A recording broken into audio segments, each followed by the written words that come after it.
A continuación, la charla, Empoderando a América Latina con IA en monitoreo remoto de pacientes, presentada por Claudia La Selva, directora de Servicios Hospitalarios y Prácticas Asistenciales de la Sociedad de Beneficente Israelita Brasileira Albert Einstein. Una mirada inspiradora al impacto de la inteligencia artificial en el cuidado continuo y sin fronteras de los pacientes en nuestra región.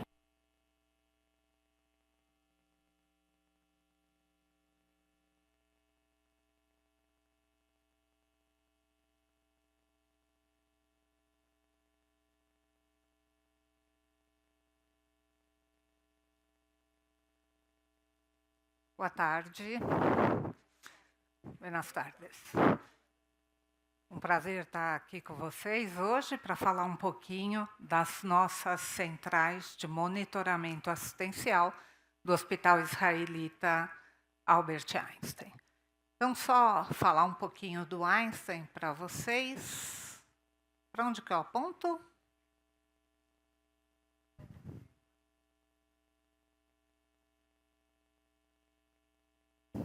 Não está passando. Passou. Para onde que eu aponto? Para cá? Tá bom. Então, tá bem. Então, só relembrar que, para quem não conhece, a Sociedade Beneficente Israelita Brasileira Albert Einstein é uma instituição que tem como objetivo criar vidas mais saudáveis, estender a atividade do Einstein a todos os seres humanos. É uma instituição que preza pela excelência no cuidado e que tem o objetivo de ser líder em inovação e no cuidado na área da saúde e se destaca pelo seu compromisso na responsabilidade social. Como é que eu procurei contextualizar essa apresentação, né? Nós sabemos que a transformação digital em saúde tem promovido e trazido maneiras diversas de monitorar, predizer e fazer intervenções em tempo real ou antecipadamente para reduzir riscos na atenção aos nossos pacientes, com o objetivo de melhorar os desfechos, reduzir os eventos adversos e otimizar a utilização de recursos na área da saúde, né? Então, nós sabemos que, igualmente, a digitalização permite uma gestão proativa de riscos e, igualmente, uma gestão preditiva de riscos, né? Promovendo que a assistência aos pacientes seja cada vez mais personalizada e nos fornecendo dados para fazer gestão de saúde populacional com enfoque preventivo, né? Os sistemas de saúde do futuro precisam ser assim, inteligentes, proativos, conectados e centrados no paciente. Para isso, esta combinação de inteligência artificial e integração com demais dados traz uma grande contribuição para que nós possamos ser uma instituição de alta confiabilidade que trabalha com riscos ou com danos próximo a zero aos pacientes, mesmo num ambiente de elevado risco à saúde. Então, nós temos vários pilares, né, para fazer esta integração de dados e para entregar esse cuidado personalizado. Nós entendemos que esses pilares na nossa instituição são o centro de comando operacional e de monitoramento, que eu vou trazer para vocês, o fluxo inteligente de pacientes, que eu não vou conseguir trazer hoje, e uma atenção personalizada, preventiva, ser uma instituição de alta confiabilidade, promovendo uma melhor rentabilidade ao nosso sistema para que ele seja sustentável. Nós, como uma instituição filantrópica, temos uma responsabilidade muito grande no sistema de saúde. Hoje fazemos atenção a 5 hospitais públicos e 3 hospitais privados. Então, nossos objetivos: coletar todos os dados possíveis de diversas fontes, especialmente do prontuário do paciente, trabalhar com análise avançada para fornecer cada vez mais um serviço personalizado a todos os nossos pacientes. Então, como eu disse a vocês, fazemos isso hoje por meio de 2 centrais.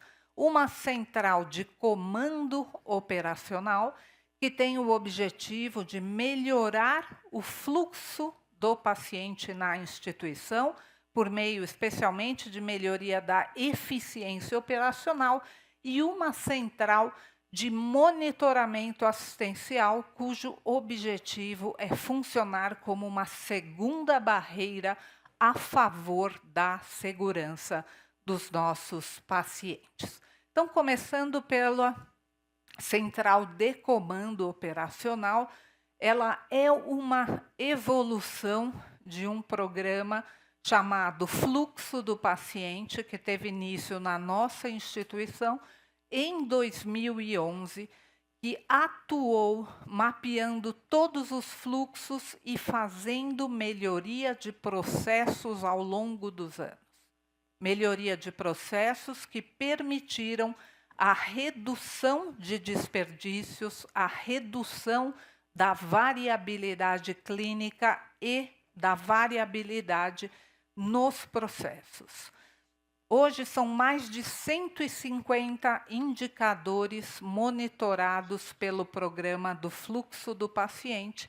Os principais deles estão relacionados ao tempo médio de permanência, ao giro de leito, à otimização da taxa de ocupação hospitalar e ainda um foco muito grande em 2 áreas críticas: centro cirúrgico, melhorando a taxa de ocupação do centro cirúrgico, o giro de sala, reduzindo o atraso, bem como a unidade de emergência.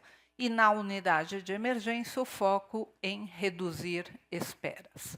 Então, este programa tem só não a intenção de fornecer uma maior eficiência operacional, melhorando resultados financeiros, mas, igualmente, melhorar a segurança do paciente pela redução dos tempos de esperas, pela alocação adequada nos leitos, pelo fornecimento do cuidado no melhor local, em tempo real, pelos melhores profissionais.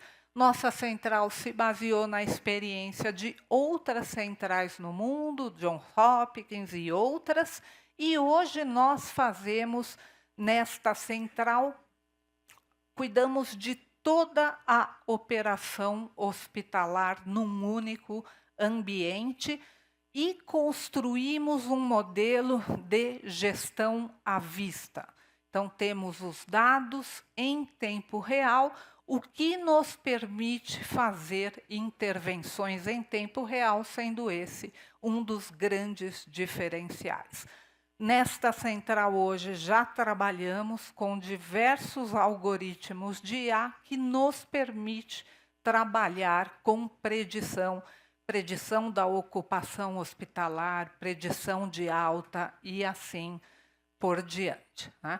Então, nesta central fazemos a gestão centralizada de toda a hospitalização, do serviço de concierges, do controle de leitos, do serviço de higiene e limpeza, que impacta muito a operação da internação, do transporte de pacientes, do serviço de manutenção, que impacta na disponibilidade dos leitos, do serviço de remoção externa das nossas ambulâncias e também a gestão de todas as escalas de trabalho das equipes de cuidado. Então, aqui alguns exemplos do que temos de telas reais que nós temos nessa central de comando operacional. Por exemplo, eu sei do setor de higiene a operação em tempo real, quantos leitos estão para ser higienizados, quanto tempo está demorando a higiene em cada leito, a produtividade de cada profissional, e eu consigo, com isso, flexibilizar as escalas de trabalho, direcionar profissionais para áreas em que eu tenho mais urgência na liberação do leito. Então, me permite uma gestão em tempo real, bem como do serviço de transporte interno de pacientes, consigo fazer esta gestão em tempo real. 2 unidades críticas, como eu disse a vocês, unidade de emergência e centro cirúrgico. Então, na unidade de emergência, eu sei em tempo real quantos pacientes estão no pronto-socorro, qual é o tempo porta-triagem, o tempo porta-médico, quantos pacientes aguardam por internação, todos os dados que eu preciso para ter um panorama da minha unidade de emergência, eu tenho nesta central e faço também intervenções em tempo real. O centro cirúrgico é outra área crítica para a operação. Então, eu acompanho igualmente o funcionamento do centro cirúrgico do ponto de vista de atrasos, de ocupação das salas, de desempenho, em termos de eficiência por médico. Hoje, nós desenvolvemos um sistema de agendamento cirúrgico que usa inteligência artificial, consome dados de desempenho de cada médico, tempo por cirurgia, e eu consigo fazer um agendamento mais adequado, considerando os tempos pregressos, otimizando a utilização das salas cirúrgicas. Na minha unidade de primeiro atendimento, eu tenho um algoritmo que faz a identificação desde a chegada do paciente ao pronto-socorro em diferentes 4 momentos, na triagem, na avaliação médica, à medida que saem os resultados de exame e na reavaliação médica. Ao longo dessa jornada, eu tenho qual é a probabilidade desse paciente ser admitido no meu hospital, e ele tem um motor, um otimizador, que me diz qual é o tipo de leito que esse paciente vai precisar, UTI, semi-intensiva e assim por diante. Com isso, nós reduzimos em 30% o tempo de espera da unidade de primeiro atendimento, porque eu consigo me antecipar às prováveis internações, e mais importante do que isso, eu melhorei a minha alocação por especialidade. E os pacientes que ficam alocados na especialidade têm um tempo de permanência 6% menor do que os pacientes que ficam fora da especialidade. Esses algoritmos são mais recentes. Hoje, nós temos um grupo que atua na deshospitalização de pacientes de maior permanência.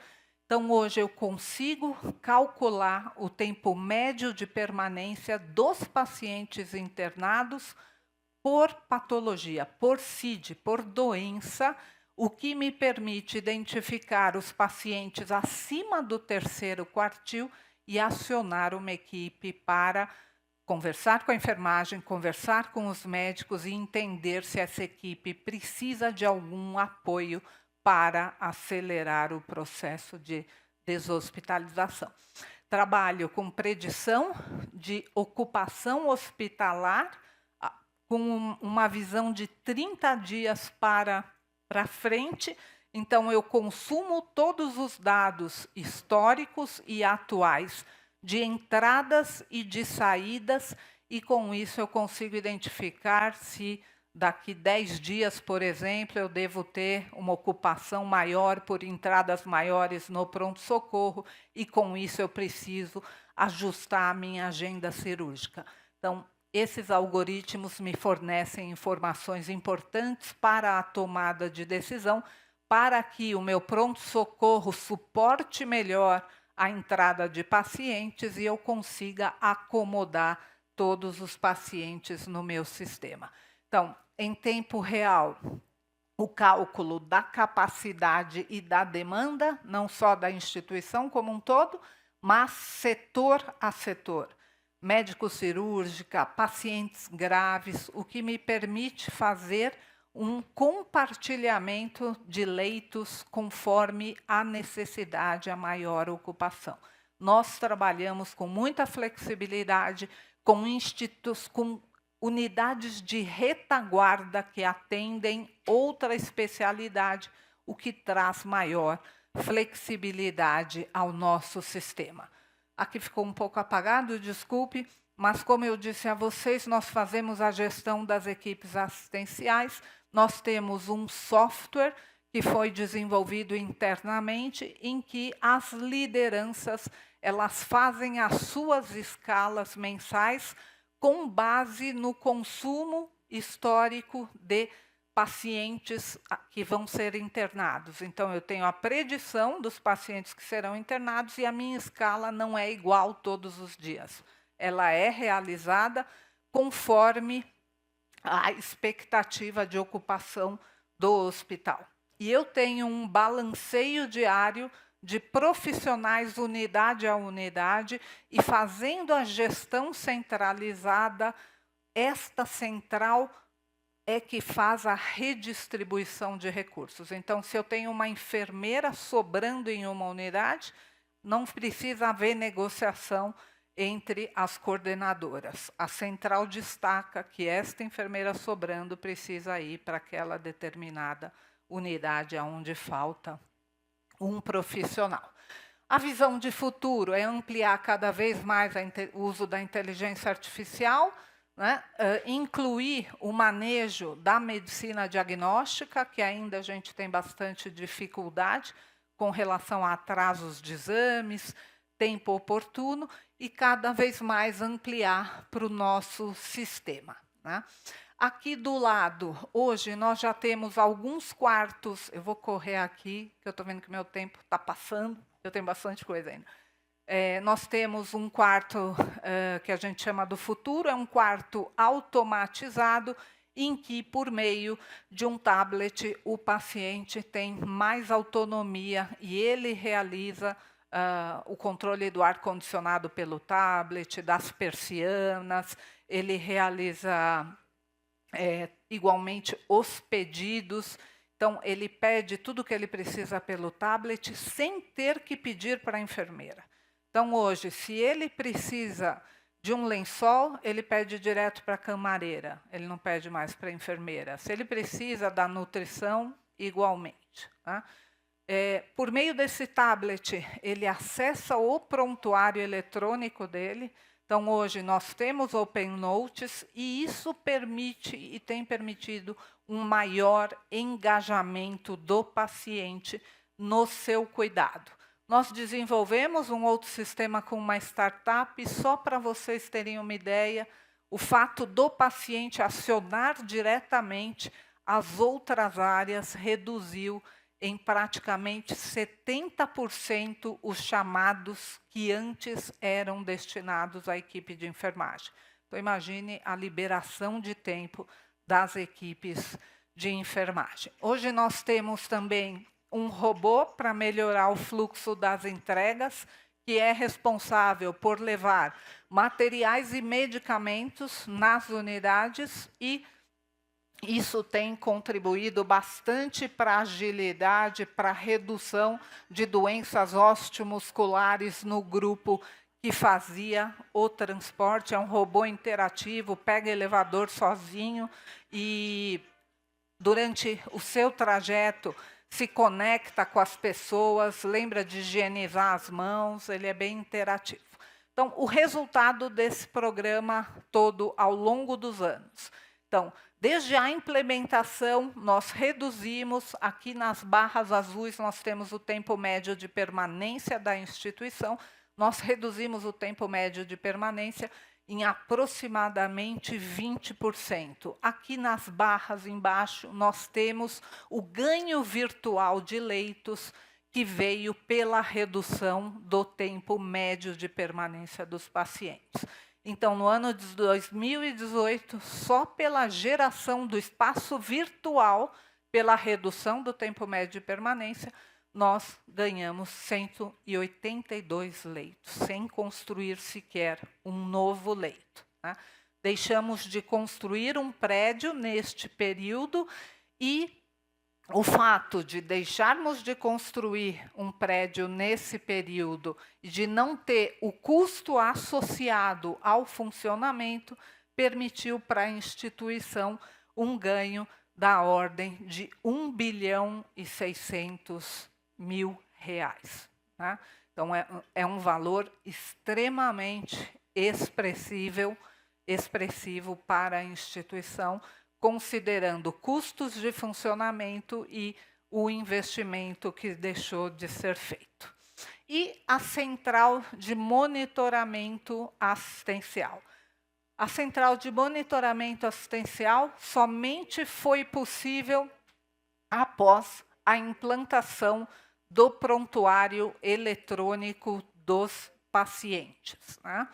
E hoje esta central é baseada nessa teoria. Diversas publicações falam que, se você já tem processos bem estabelecidos, infraestrutura, equipes qualificadas, para que você consiga dar um salto na melhoria da qualidade e da segurança do paciente, introduza tecnologias que te permitam fazer intervenções em tempo real, especialmente com o uso de inteligência artificial. Então, assim nós construímos a nossa central.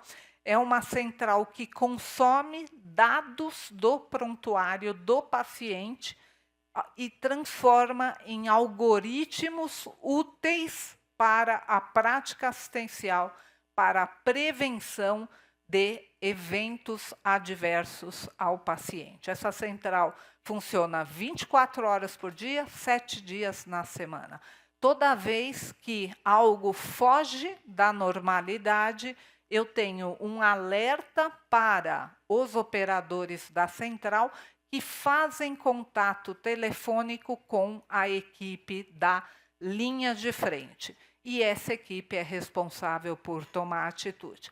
Então, por exemplo, deterioração clínica. Um dos maiores acionamentos da central é uma deterioração clínica ainda não percebida pela equipe, mas que os algoritmos já captaram. Então, nós usamos o NIOS e outras fontes.